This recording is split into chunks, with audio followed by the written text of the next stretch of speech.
How does one edit a book? Well, I thought the first step would be to get a whiteboard. Hi there, I'm Nicole Wilbur. I'm a writer, and this is where I think out loud about story. And right now, I am writing a YA rom-com that's multi-POV. I just finished the second draft, like 2 months ago, and I put it away in a drawer for a little bit and worked on other things. And now it is time to come back and revise it. And in this video, I am going to kind of revise with you and develop my revision plan. It's basically YA Love Actually with a little bit more lean into, in Love Actually, how they do a show at the end. She's like, I'm the lobster. Yeah, in this, it's the Nutcracker. And so everything, all these couples and all the drama comes out of this production of the Nutcracker. But it's not just one production, it's two productions, and they're competing against each other. And it's this tradition in this town. I have my manuscript printed out in a very ugly blue binder, but I couldn't find anything that was pink. I have my stickies, I have my pens, I have my multicolored whiteboard markers, I have my critique partners emails, and my spreadsheet. I've decided to do this editing process completely off the computer until I actually have to write words. But this section of it, we are doing fully manually. So my goal is to revise this and kind of move it to sort of next steps in July. Basically July 2nd, shall we say, is my goal for finishing this third draft of the book. And I have to tell you, when I sat down to reread this book, I reread it over 2 days because it's over 100,000 words. And I was sitting there reading it being like, God, I don't know what I'm going to do. Not thinking oh, this is the best book in the world. It doesn't need any work, but thinking well, it's good. There's stuff I really like, and then there's stuff I really hate, but story-wise and thing-wise, I'm I don't know how I'm going to improve this. And then I read the last word, the last sentence, which is the title of the book. The last sentence in the book right now is the title, which is The Nutcracker Effect. You can kind of see it written over there. You can also see that little circle there. That's my attempt to draw a snowflake. I don't know how to draw a snowflake. It's really bad. Anyways, I put it down, and as I'd been reading, I was like, okay, there's definitely some line editing. I want to do some work on the different POVs because you have to have distinct voices, all that. But I was like, oh, I don't know if this is going to be a big edit. Starting to think about how we're going to change the timeline around to make things better. So I have made some decisions. This is crazy. It's crazy what happens when you read the last word of the book, because I was like, I don't want to change anything, and now I'm and everything's gone. Basically, I figured out that I could combine a couple scenes. So there's a scene that happens Tuesday morning where Charlotte goes to a teacher. She has detention, and she goes and she's like, can I get out of detention to be in the Nutcracker? And the teacher says, yes, so long as you do this gig at this retirement home. They're caroling at the retirement home. And then on Wednesday morning, she goes and does that. And I'm like, wait, I can combine those two things together, which is great because that gives us more things to happen on Tuesday. Love Tuesday. So now I have two scenes that are moving up here and one is combining. So beautiful. Love that so much. That's figured out. Then I was figuring out, okay, if I do that, if I have them at caroling on Tuesday, that means that Sophie and Brandon can't be at his house on Tuesday morning because she is at the retirement home caroling. So instead of that, I need to have Sophie and Brandon have a scene on day one, on Monday, because they absolutely need to have a scene together before Tuesday evening. So Sophie was originally the first chapter. She's the first chapter I wrote.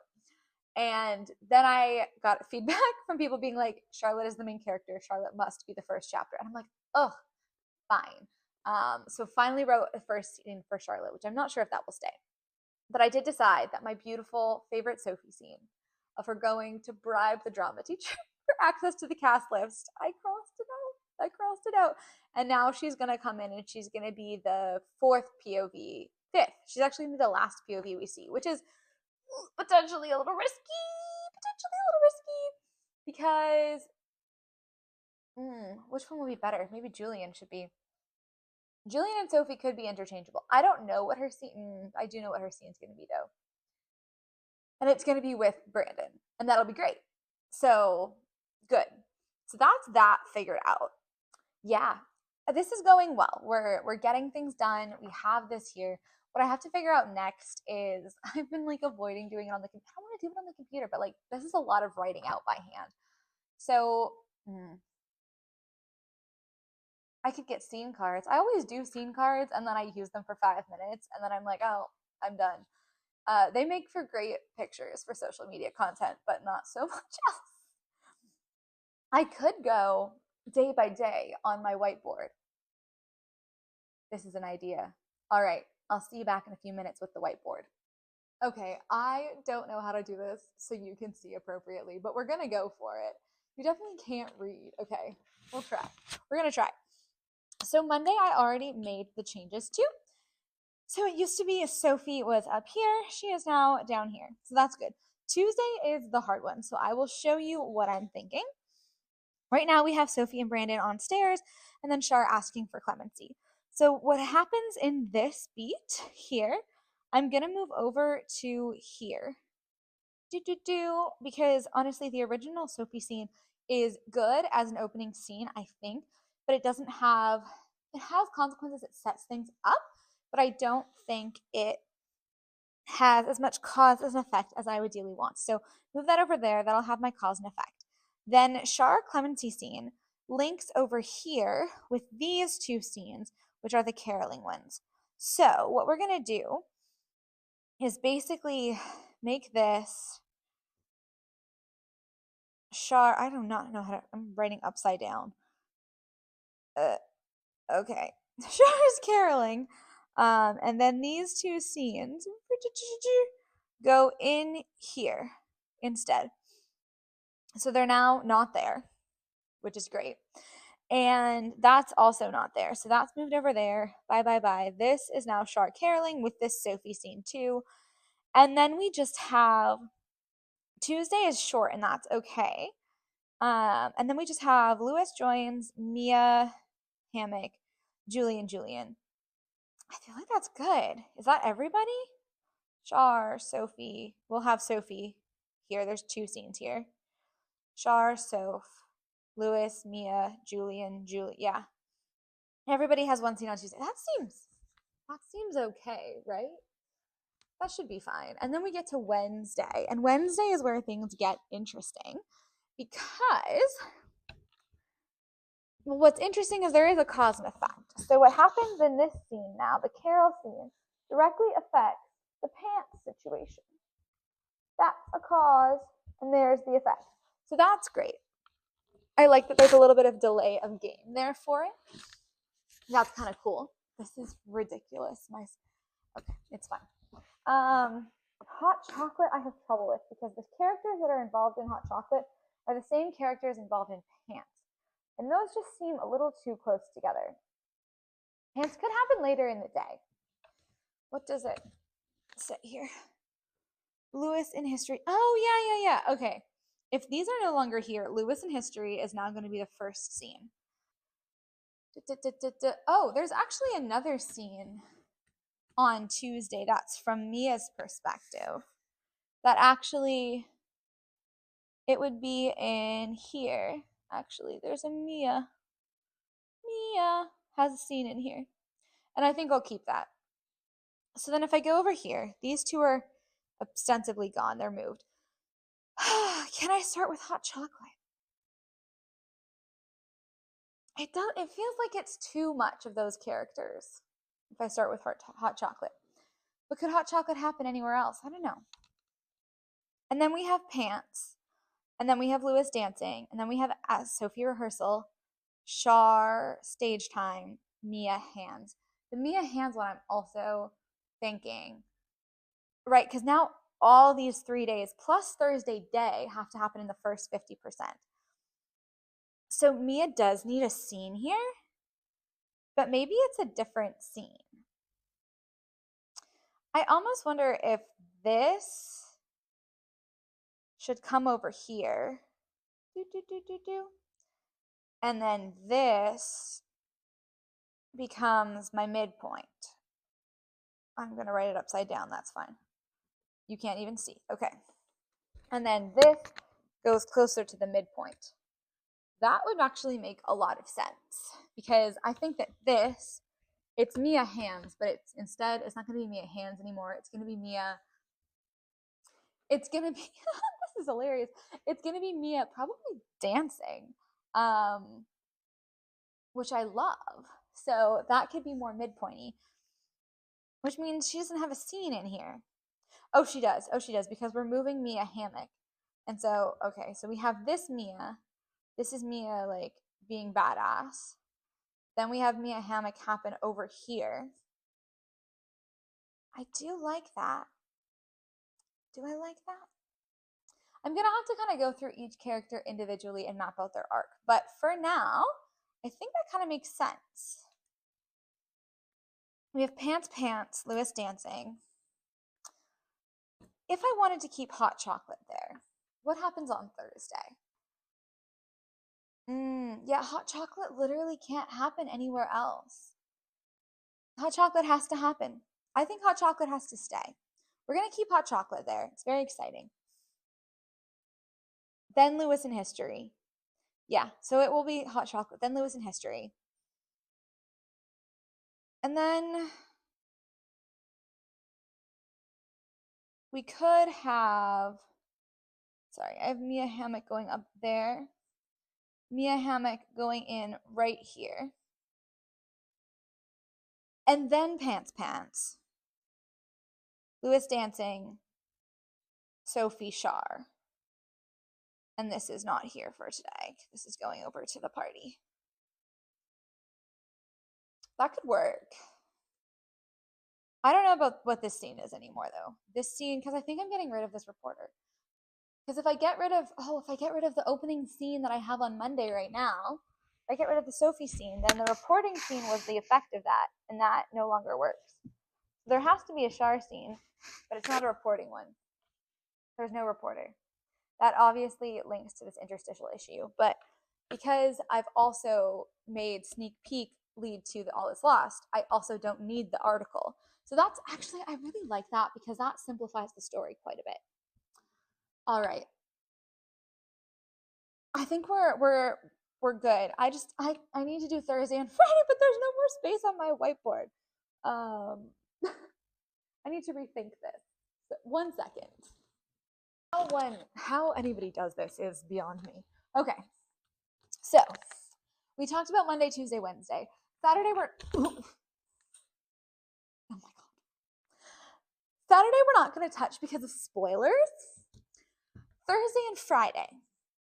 So if we look here, we're basically saying that this is like what is there now. So the problem is right now sneak peek is Thursday. So all these first scenes, they're all sneak peek. And sneak peek now needs to be on Friday. A lot of these things do still work though. So let's think. So we have Lewis backstage for sneak peek announcement. Sneak peek, Julian panics. Sophie kills, gets necklace. Shar upset. Yeah, so like all of these are sneak peek related. And this one of Shar being upset, this is leaving. That's not going to be replaced anywhere. Then these are the party. Party. And so we're adding to party. What does Mia tell E? I don't know what she tells her. Anyways, I don't know why I wrote that down.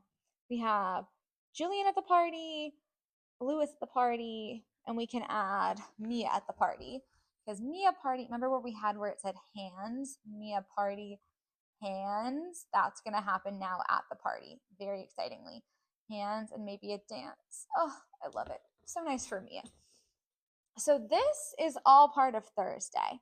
And this in here is generally the midpoint. Okay, I know it's supposed to be like 1 point, but all these people are having all of their 50% in this little block here, except for Charlotte. We also have Sophie getting her necklace. That will happen at the party. Sophie, necklace. So now we have all this stuff as the party. So really not that much actually has to happen on Thursday because otherwise it'll be so packed out. And so on Thursday, we can have, we still need that announcement. Announcement is very necessary. And that's from a certain character's perspective. And then I need Char. Char has midpoint. I don't know what her midpoint is. She needs, the thing is, usually it's like the true nature of the conflict is revealed. She already knows. Like, there's nothing to reveal.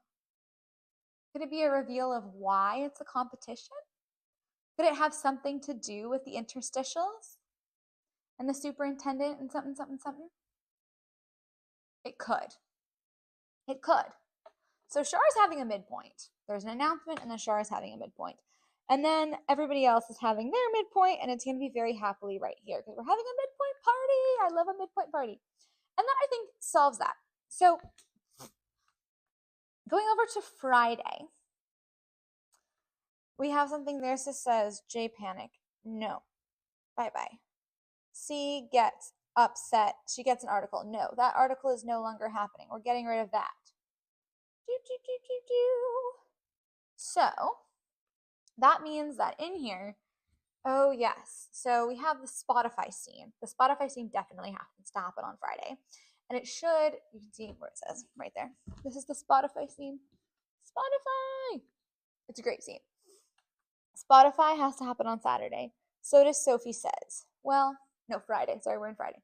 Sophie Says is a hard one to put in. You know what? Yes. This makes, oh, I like this. Okay. So, Mia doing mics makes sense. Sophie Spotify makes sense. Lewis and Ron, I can't remember what that scene is. So we'll just, for the time being, we'll just erase that. Mia's doing mics. We might, see, there might need to be some sort of like Lewis moment in there because we erased what he had in Sneak Peek before. So we might need that. Well, that makes sense given what happens.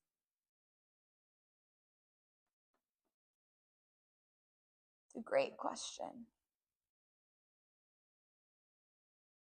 Or does that have to happen earlier? You know what? It could make sense that it happens there. Let's keep it there. That's fine. And then we have Sneak Peek. Sneak Peek. Woo! Sneak Peek right there in blue. And then after Sneak Peek, we have Sneak Peek Fallout, obviously. Sneak Peek Fallout. Yeah, great. And then Mia says, not Mia. Sorry, it's not Mia. It's Sophie. And then Sophie says.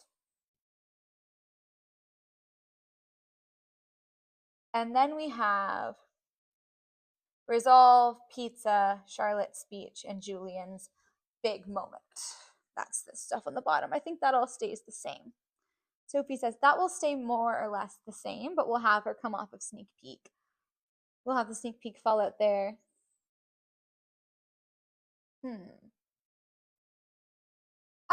I think that works. Those two might be switched around, but that's fine.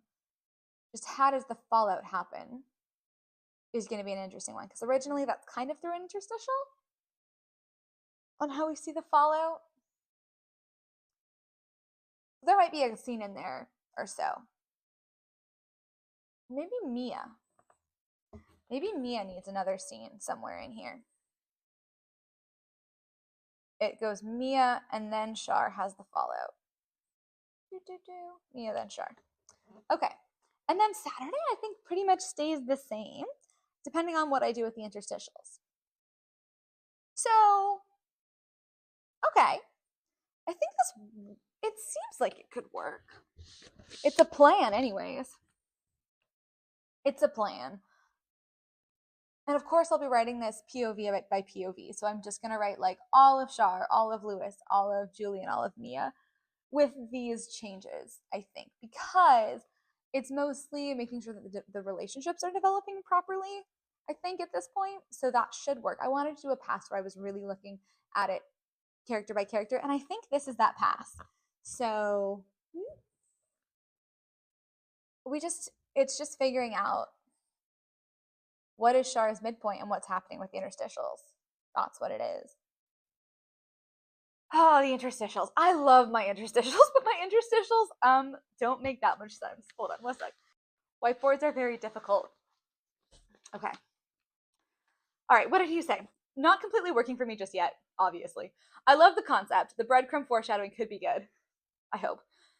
The placement and the time jumps back and forth are confusing to me. So basically, the idea is at the end of the book, right before they're supposed to perform, a bunch of kids who are not POV characters get hauled in to talk to the superintendent, which is very funny because he was like, my initial impression was that they were interview police logs because superintendent had him thinking police, not school. And I was like, oh, I don't even know police had a superintendent. I just think of it as school, maybe because my mom's a teacher and she would always be like, and the superintendent came today. Anyways, and so like the interstitials are these little transcripts of this conversation that they're having. The superintendent is maybe going to cancel the performance, and they're like kind of going through all this stuff that happened, and he's trying to get to the bottom of things, and it's fun. So a couple problems with the interstitials. Number one, as he says that they're time jumps. They're not actually time jumps.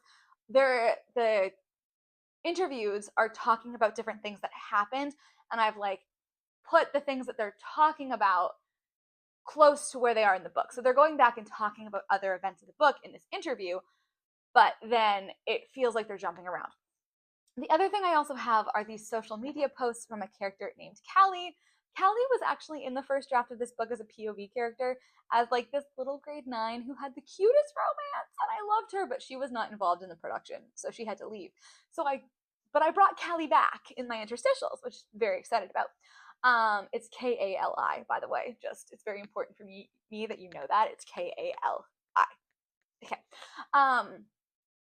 So that doesn't, and so there's two kind of types of interstitials, so it's not like super working well. And I knew this. I also knew that the whole superintendent interview thing was a little but I do want it there because I feel very like invested in the fact that I need a good suspense engine in this book, and that even though it's a romance, we're going for a tiny bit of a genre blend. Tiny, like little hints or elements of a mystery, little elements of suspense in there. No one's getting murdered or anything, like, obviously, because it's a rom-com, but there you go. So I do have to figure that out, and we're going to work on that in this video. POV characters, and I just jotted down things about them. So I have Char, Lewis, Mia, Sophie, and Julian. Char is the main protagonist, and then Lewis, Mia, Sophie, and Julian all have romance stories.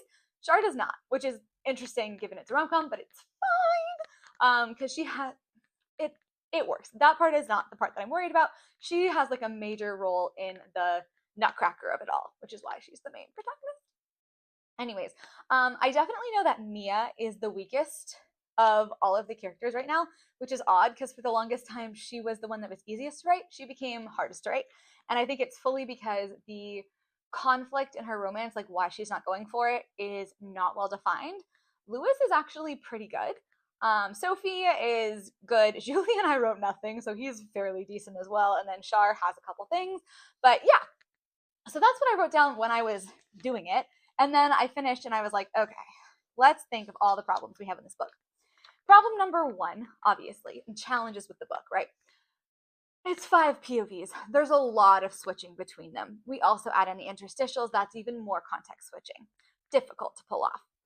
Problem number two, worried about lack of tension. That's part of where these to come in to raise the stakes. Other problems. The book is currently over 100,000 words, which is just not okay for YA contemporary. Like, absolutely auto reject, absolutely not. So lots of issues, lots of things to figure out, and I want to make it as good as humanly possible.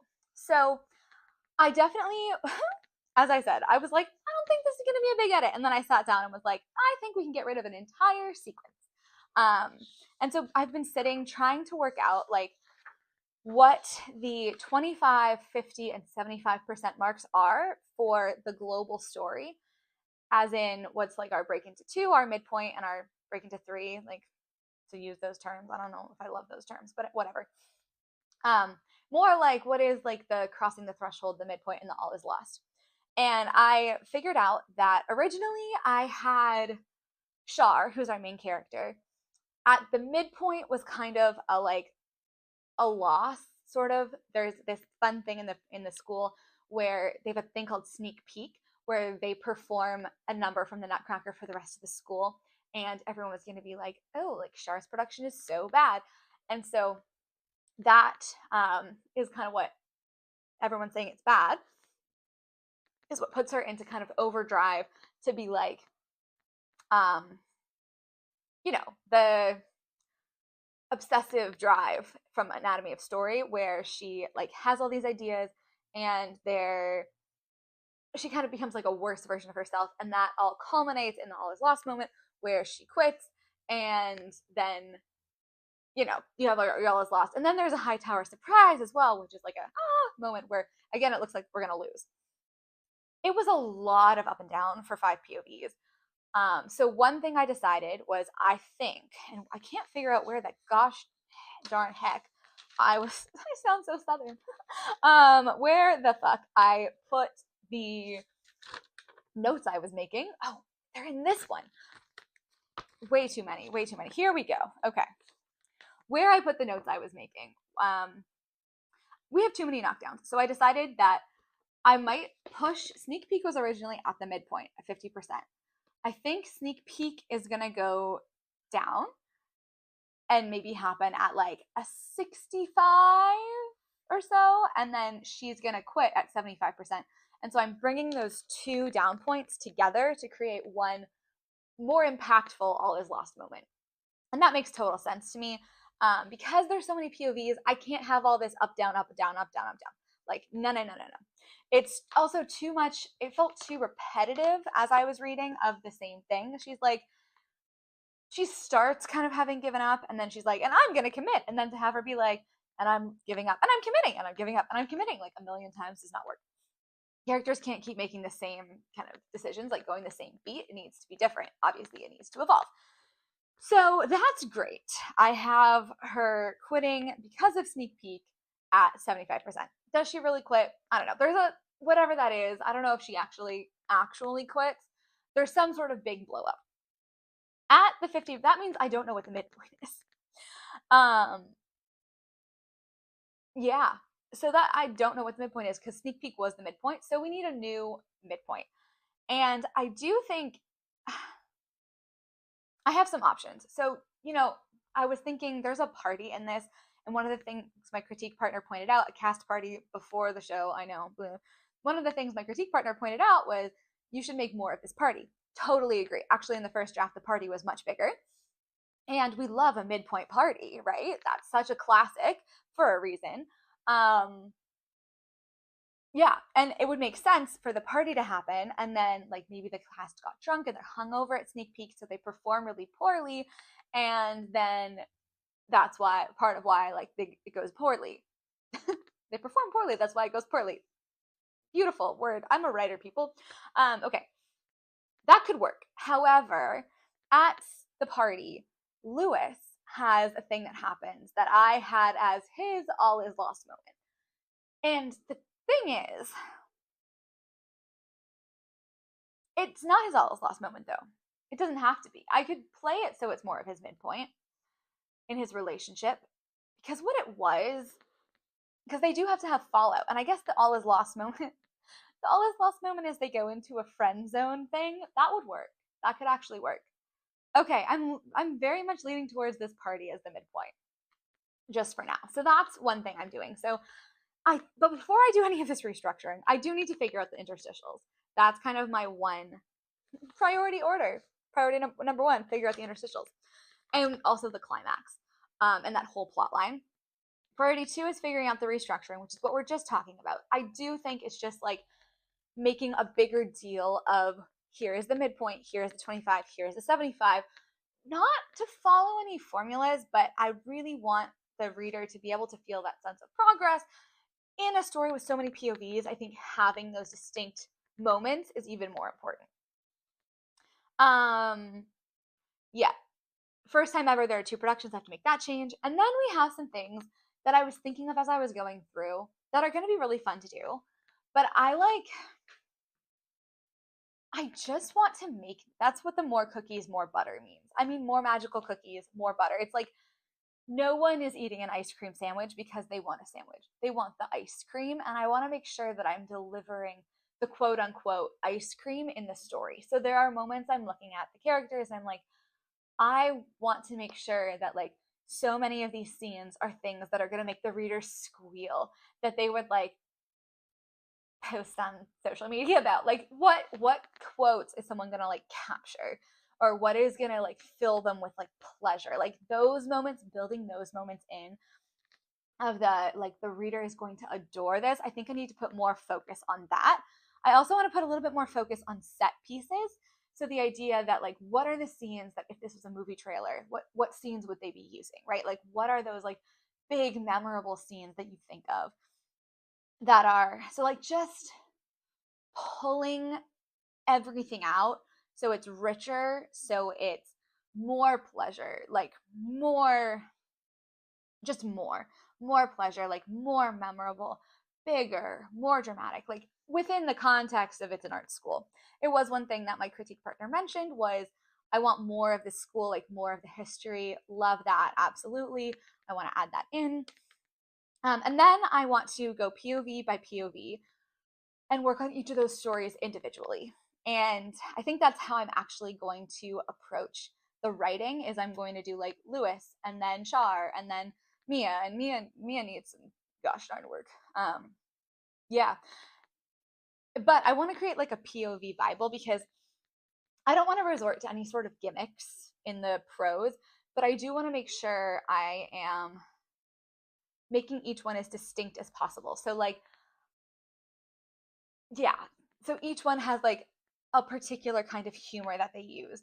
Or like Lewis will use a lot of hockey references, which that's already there. Like there's bits of that already there. But like one needs to maybe like be more inclined to like longer sentences.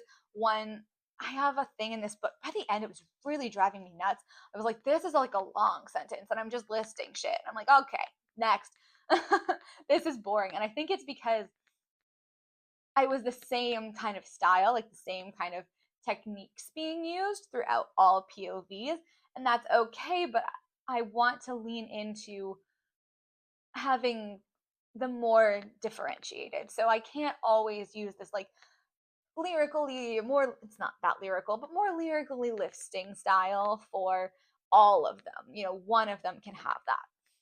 And then they have to, yeah, and then the last thing, of course, will be playing up the humor. But that is like, there's already humorous things built in. But you know, every single, you want to like not exploit, take every opportunity with the lines, etc., to bring that humor forward so it really feels like a rom-com. Again, we're all about pleasing the reader here. I really want to create an experience that people are gonna get like, oh my god, like, I'm so excited. Over. Yeah, which is, you know, easier said than done. So I think the first thing I really need to do is figure out the interstitials. I don't know. I don't know how to fix this. Not fix it, but I have some ideas.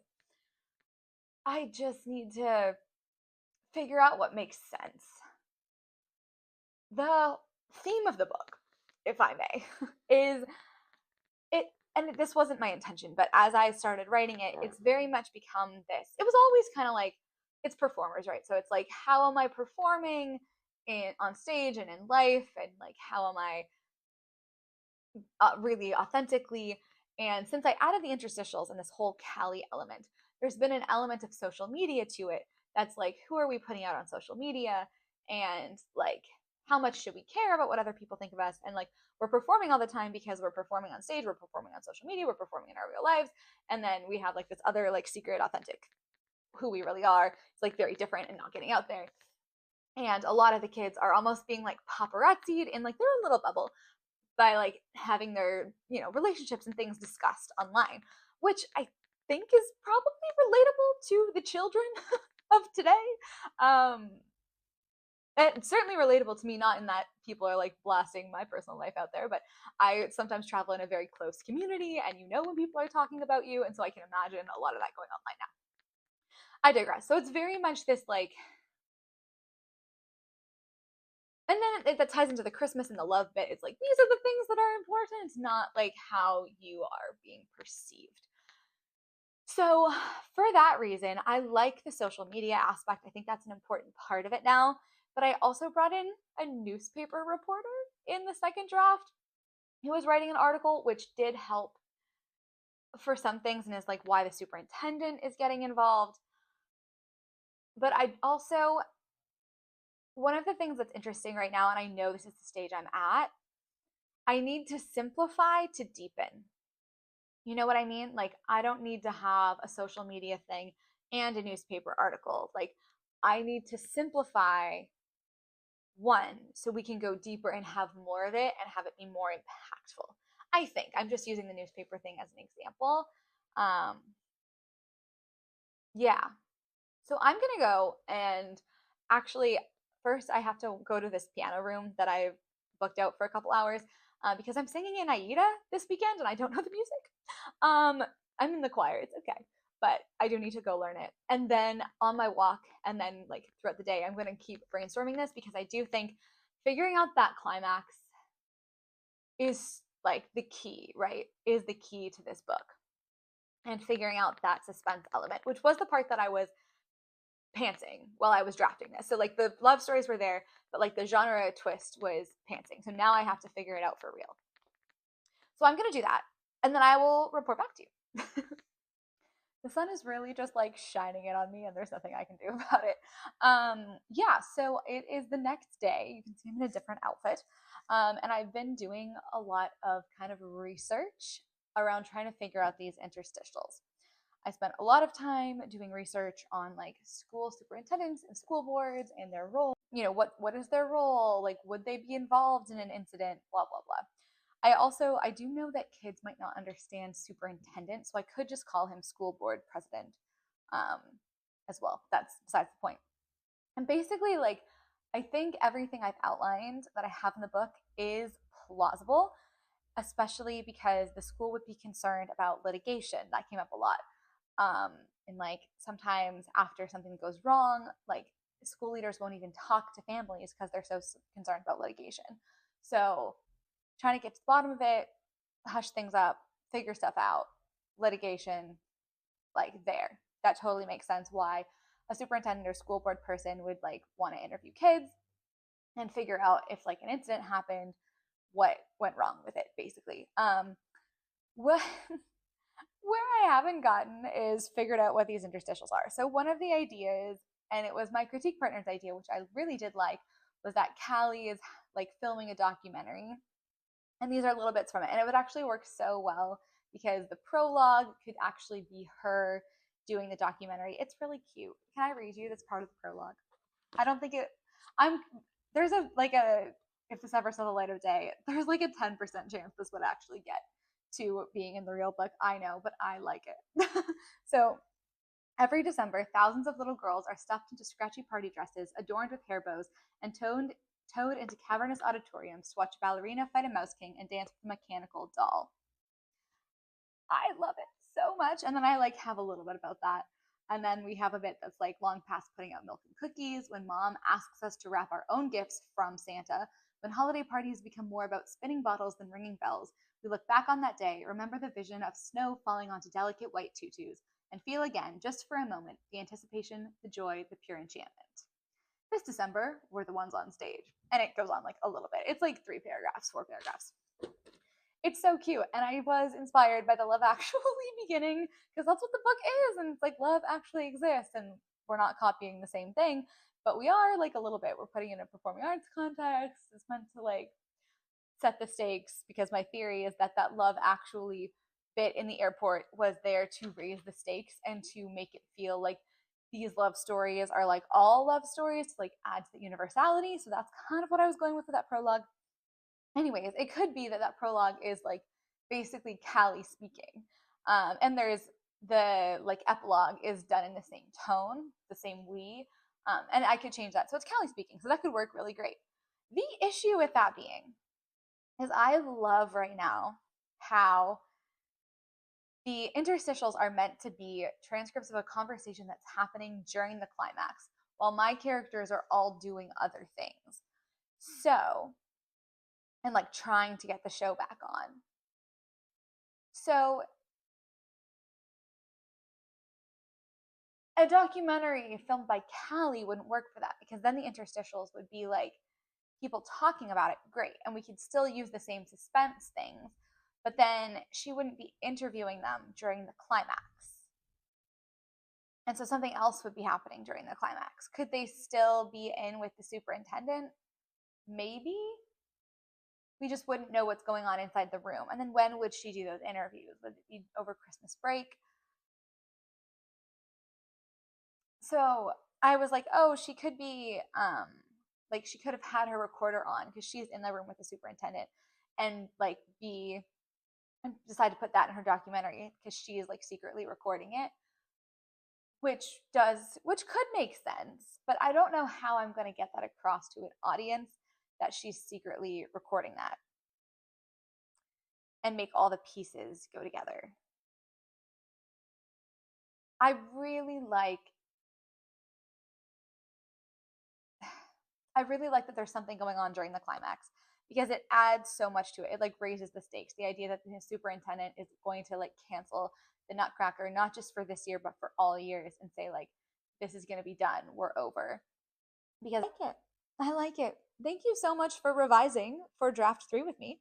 My name's Nicole. If you like this video, give it a big thumbs up. Let me know in the comments what you thought about this, especially this whiteboard thing that I'm sure you cannot read at all, but maybe the drawing around is entertaining. Thank you so much for watching, and I will see you next time where we will keep on revising. Who knew?